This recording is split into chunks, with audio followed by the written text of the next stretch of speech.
when there was that disruptive noise, I love how you handled that because it shocked me. And the first thing I did was, oh my God, is that me?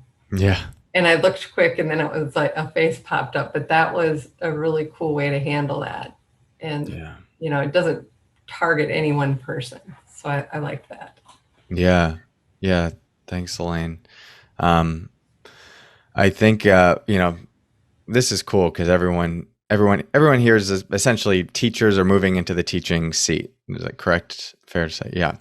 Um, so I love this because we could talk about that like in the context of the meditation, right? This is inevitable on Zoom or in person that you're going to have what would often be perceived as a distraction, but things that can be quite jarring to the nervous system.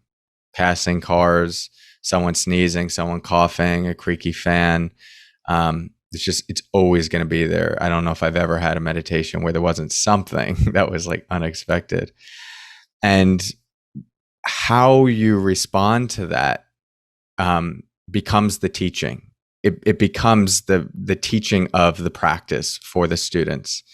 And any sense of it being wrong, that if that's not clean in you, or there's a sense for you of like this is wrong or this shouldn't be happening, it will be received in that way, and it will be understood in that way by participants on some level, um, in the same way that like a child can read in relationship to their parents, like the sense of like, is this okay or is this not okay? And so there's a really great opportunity in all of those moments to really bring that in as a practice and a teaching, and like, and what are we doing in the first place? Are we, you already know this, but we're not trying to get to some place where there's an absence of distraction, or that our peace is only contingent upon the absence of distraction. Like a loud noise is very low on the totem pole of like problems in life. So cool. Like here's an opportunity to feel like what's going on for you.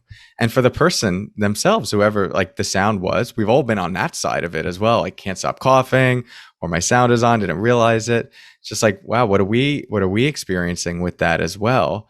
And it illuminates so much of the human condition and becomes a microcosm of the macrocosm, that on the most granular level, we just get to work with our nervous system in this moment. And um, there was this cool study that came out a while ago that you might be familiar with, but shows that the arousal response of meditators, like many people would think it's lower, and then like slowly comes down, but it's actually higher.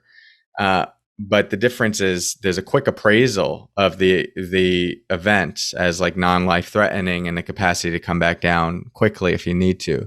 That seems to be slightly different for very advanced practitioners like Matthew Ricard, who like can have they did one thing where they had a gunshot go off and like there was no arousal in the system at all. But in general, for like a regular daily meditation practice, the arousal seems to be higher, but then be able to quickly come down. So all to say, like you get to practice, you get to bring that into practice, and I encourage us all to look at that, especially when we are going to be going on. If you are considering going into the retreat territory, it's everything you've been experiencing in like a solo guided meditation or like an MBSR class or a regular hour-long teaching magnified, because now you have the conditions where people are extra sensitive, more likely to be triggered because they're coming to an experience where they have more expectations of this being like a vacation. They've taken time off, they've invested money. It's like, I want the conditions to be right so I could get the most out of it. It's like heavy. You're really just a recipe for a lot of being triggered.